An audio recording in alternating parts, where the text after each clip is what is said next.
Hey, Dr. Steve Chi here. I wanted to share with you a couple of tips about how to prevent emotional and spiritual bypass. Anybody who's on a healing journey knows that that potential exists, and I wanted to share with you a couple of ways to help prevent that from happening. And before I do that, I want to begin with this quote from Carl Jung, which is, "The less the shadow is embodied in the individual's conscious life, the blacker and denser it is." And to me, this quote really speaks to it's interesting that how much is it embodied and that it can be blacker and denser if it's not, the less that it is. The converse, in my opinion, would be the more that we can be aware of what's happening, the more that our body can be aware of the light. And it's because we are aware of the shadow aspects of ourselves. And I bring that forward because oftentimes bypass, it's not in like a malicious per se intent to keep things hidden from us, but oftentimes it can be very subtle.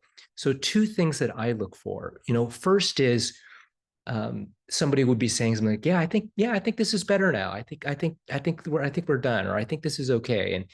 And so, the first thing I will often do is to reference their body. So that's great. And so how does this feel with where you're at right now?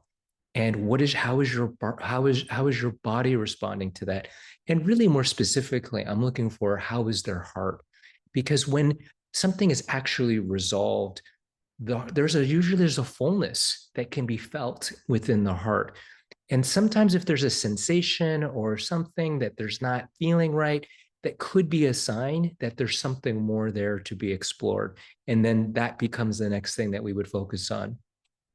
The other big thing that I'll do is if someone says, "Oh yeah, I think this is okay," or I think this, blah blah blah blah blah, and it's good now or something, and then I'll say, "Well, okay, so great." And how does that, check that out with your parts inside, or the part that we were just working with?